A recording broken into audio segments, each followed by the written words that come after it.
I appreciate the ambition and amount of work that you put out there to get scouted, Yeah. because I can imagine that wasn't as simple as it sounds. You know what? It's a lot of work, but it's good fun because the more work I do for it in the music sector, the more fun I have. That's how I see it.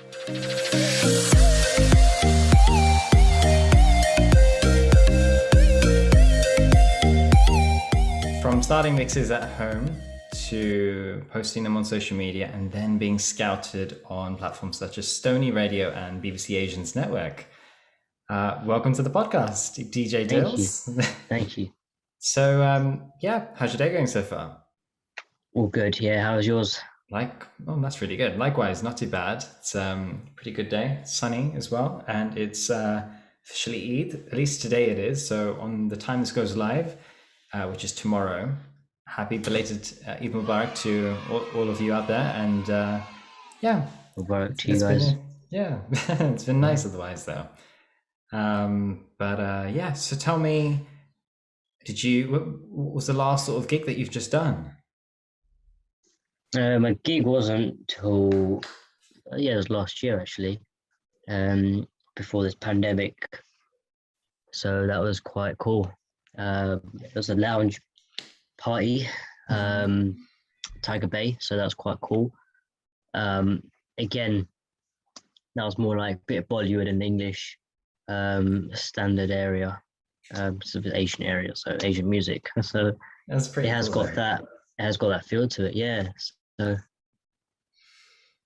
Okay. Well, am I right in saying that although that gig was last year, as you mentioned, you still do quite a lot of work right now? So like in platforms such as Stony Radio, which are live pretty much every weekend, right?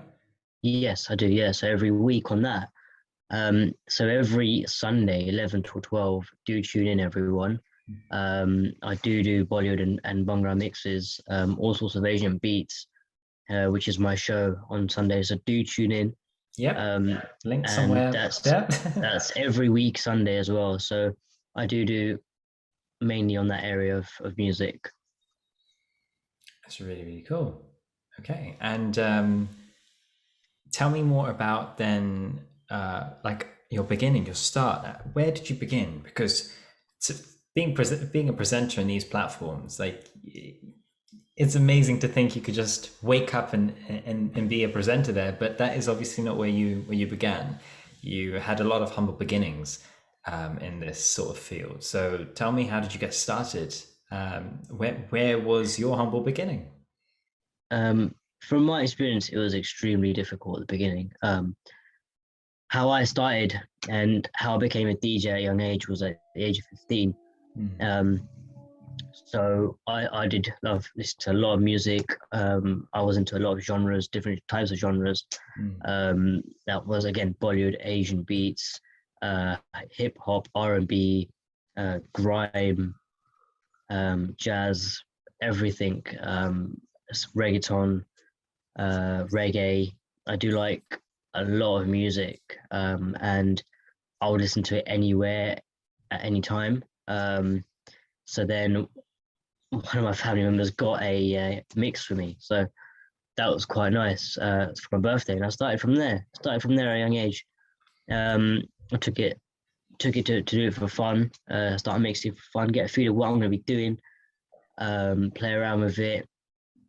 Then I got to a point where, okay, I've leveled up. I'm on a professional level now. I can DJ professionally, mix professionally. Then I decided to take it as a business and do something with it and show my work out there to people. And just kind of, just make sure I'm just getting everyone to enjoy my music and just get them to have the vibe, So it was mainly just to, get my work out there and do something with it. Then I started to do gigs, small gigs, slowly. Then social media helped me get private clients.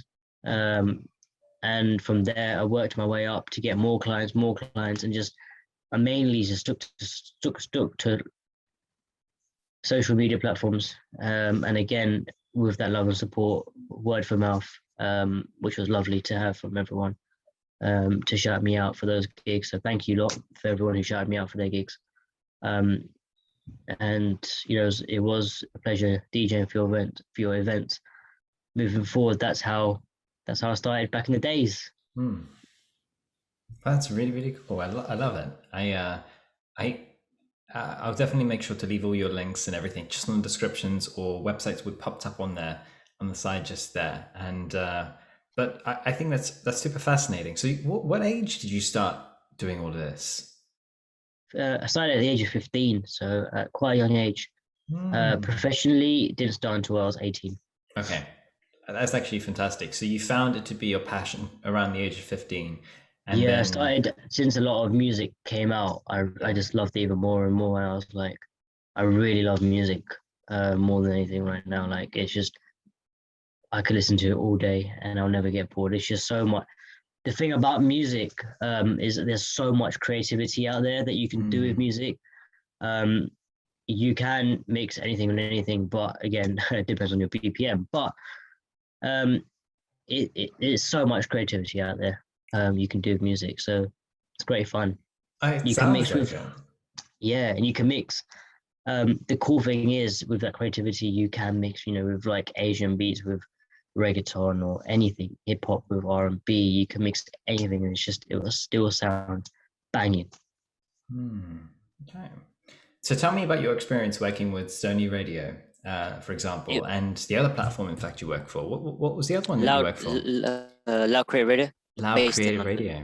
Oh, wow. Okay. So those two platforms, in fact, just before we actually talk about the experience, first tell me, how did you actually get involved with them? They contacted me via social media, so Instagram. They looked at my mixes. They had a look all around my social platform. They loved my music, so they decided to get me on as a DJ presenter for their show, for my own shows. So I get to do my own shows, which is quite cool.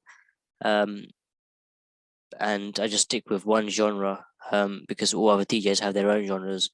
So on Sony Radio, I'm sticking with Asian beats and Bollywood to get obviously our own Asian cultured music out there.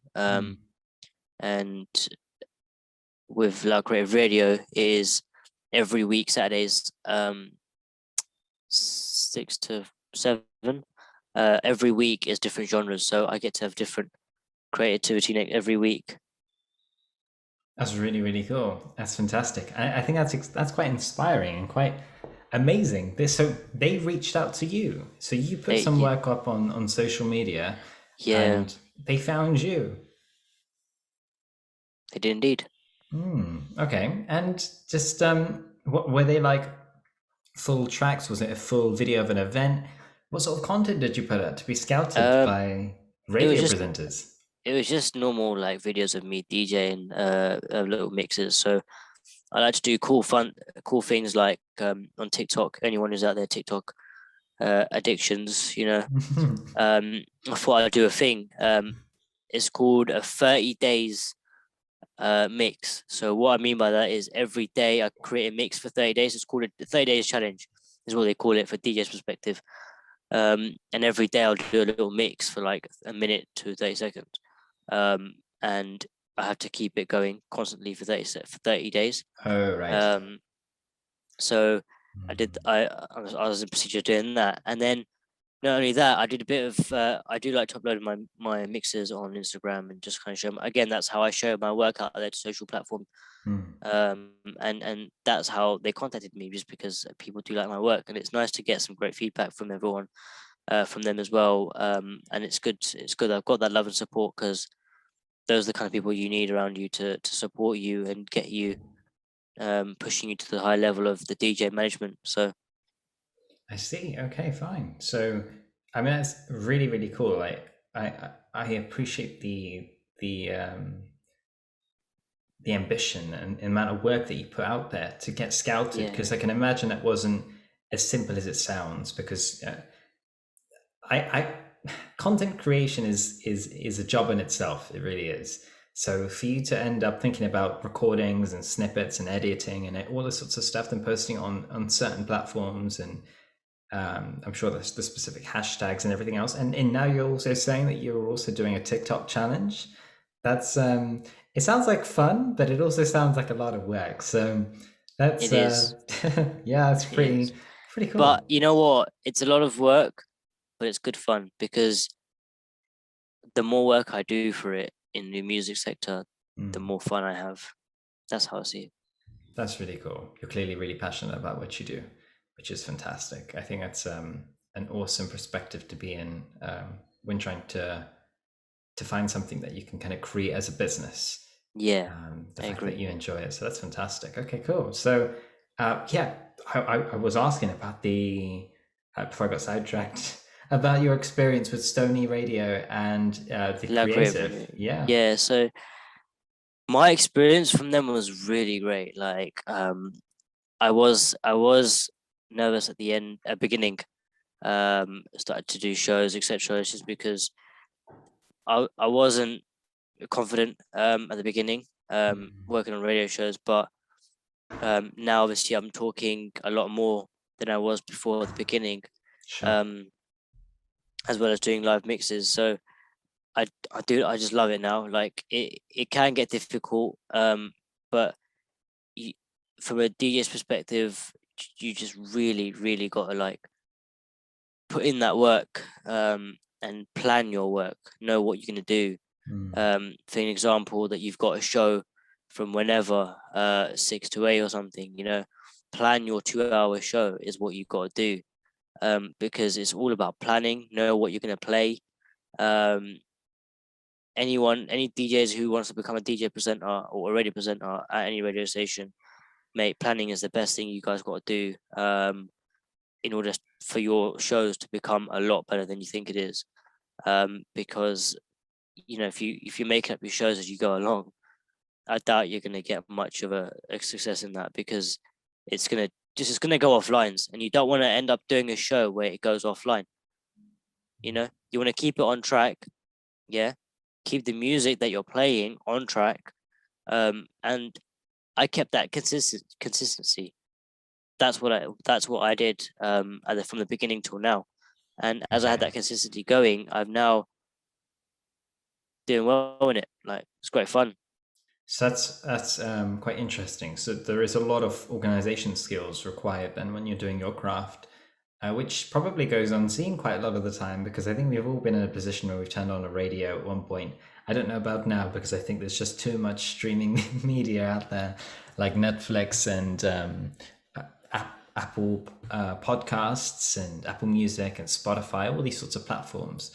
And just the days of radio, it's just there's a lot of innovation happening at this minute. But when during those times, you don't really think about like everything being structured, because you see quite a lot of creativeness happening. You see a lot of presenters being quite aware of their public and their audience. And for example, if it's someone's birthday or someone calls in, then they play a music requested by that individual, which is amazing. It's a fantastic experience by the individual, for the individual, and for the platform. I think everyone loves that. With the radio side, with the radio side, it's more about engaging with your crowd. I know on the radio side you can't engage with the crowd, but what I mean by that is getting your crowd, your listeners rather, to really enjoy your show. And you got to think how you got to do that, how you can do that. So for your shows, you got to think, what are my audiences, what are they going to like, what would they like, what they not like. Yeah, you got to look out for that, because if you're going to do something that you like, but then your audience are not going to like, then it's not really worth having a show. Do you know what I mean? sure. It's not, in the radio presenter side, is not about what you like. It's about how you can really connect with the audience and your listeners. Wow, so that's fascinating. It's, even though this is your craft, this is your passion, this is your hobby to some degree as well. It's not about you. It's about what others are looking for, right? It's about the audience. So that's quite an amazing thought. I think, again, not something what people take to mind. I think, especially I didn't take to mind that you think that an individual DJ, host, presenter brings along his own his own taste to it, his own passion, his own You can do that. You can bring tastes, your own tastes and stuff to your radio station, but you mainly really got to look at really getting your listeners hyped up and really, just getting that vibe off the listeners, even any time of the day. You really want to connect, not really say connect, but just really make your listeners enjoy your own show.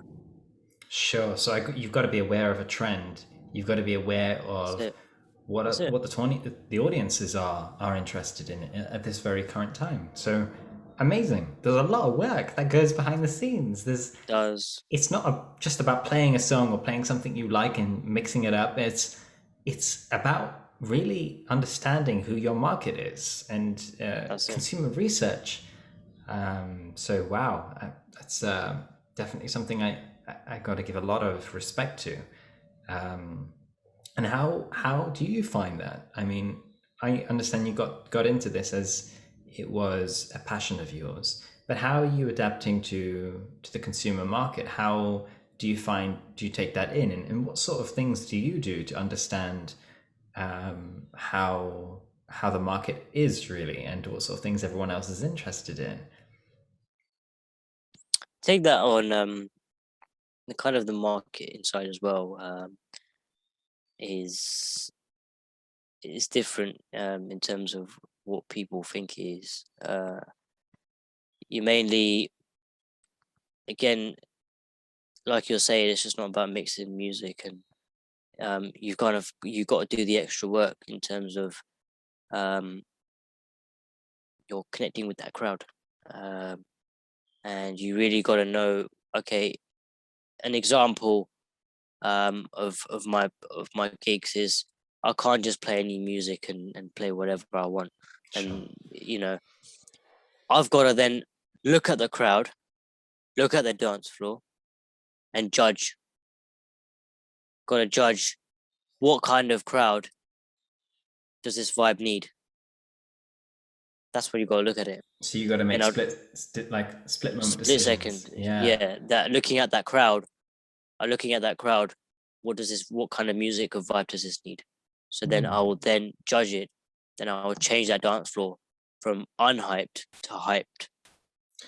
That's quite an exciting prospect. And what sort of things do you look for then? So, I mean, of course, if say, I understand you mentioned that you do some Bollywood work. So if you're invited along to kind of an Asian themed sort of an Asian wedding, you're of course gonna or rather reception, sorry, you're going to of course expect that there's going to be Bollywood music involved, and I've listened to some of your work actually and found that you are really good at mixing in Bollywood music and kind of the latest sort of British trending music as well into it, and giving it a bit of a taste of everything, which is very bold of you and incredibly thrilling as a fan to just listen along and hear. It's incredible, and I love your mixes. Yeah, but I can imagine there's a lot more to it. So, is there certain things that you look at? I'm sure the hosts would tell you what sort of music they're into themselves and what sort of music they are hoping to have involved in the event.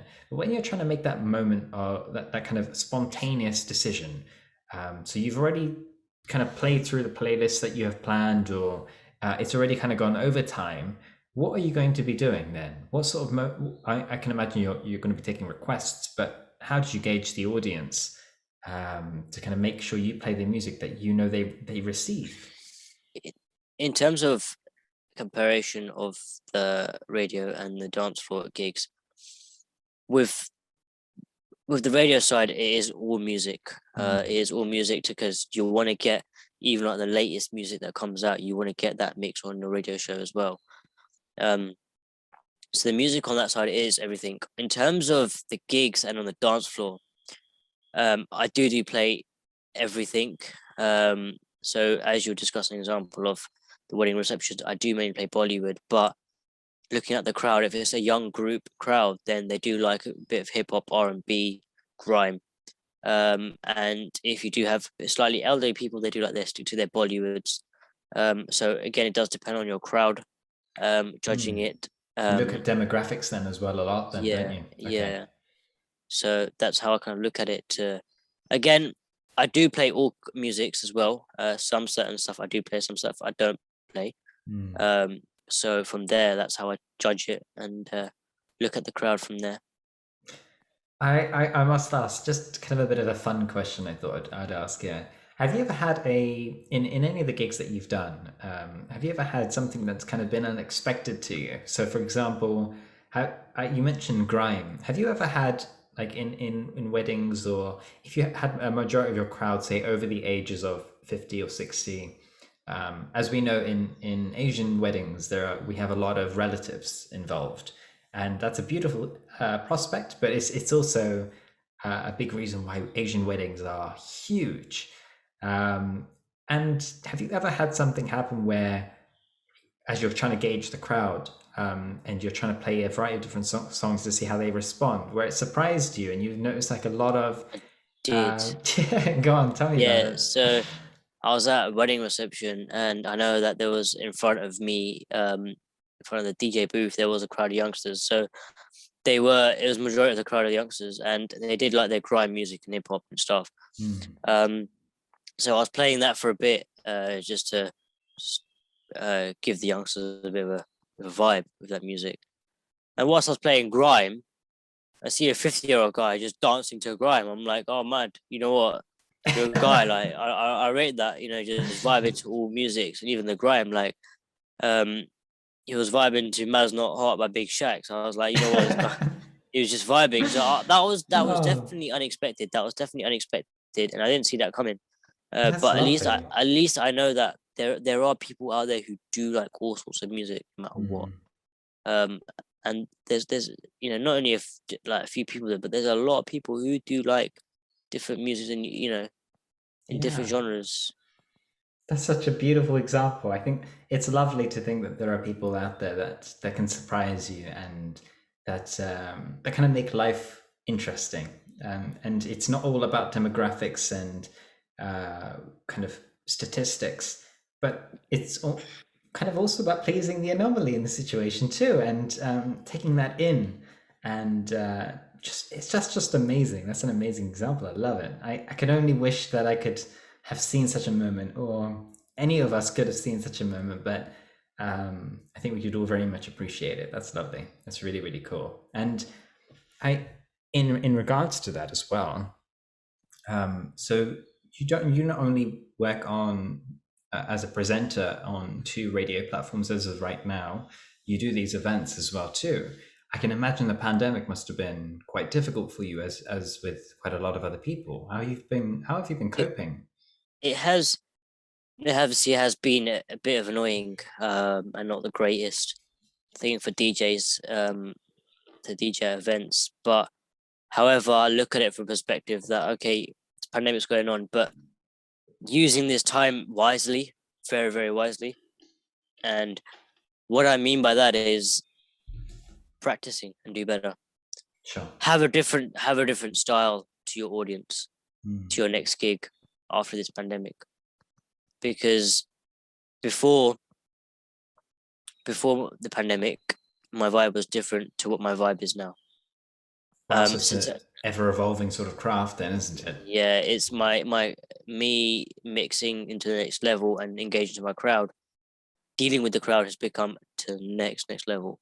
And before this pandemic, it was just, very, very hyped. But now it's like extremely, extremely hyped with alongside with new music, new mixes on a different style of mixes, and again, different kinds of music as well. So it has definitely helped me practice a lot more strategies on how I can make my own style of mixes, and I finally got my route for that. So it's nice to do that. I appreciate that.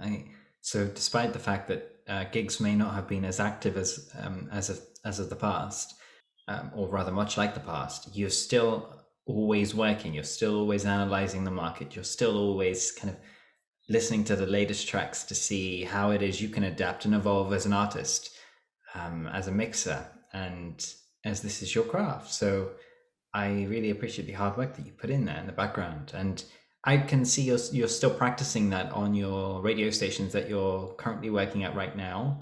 I still see you doing those, putting out new work with the new latest sort of forms of music as well. And in regards to that, may I ask what's your favorite genre? I'll probably say R&B and a bit of reggaeton. It's just sometimes on like summer vibes, I am feeling a bit of reggaeton. I do like all genres, but it will be reggaeton. They're really good. Okay, that's really, really cool. But if I wanted to just get started out and I am completely new to this, I don't know what to do.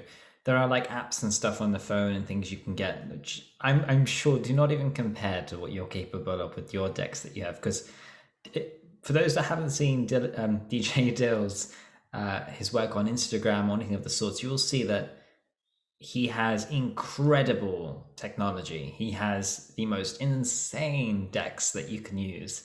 And yeah, it looks so cool, honestly.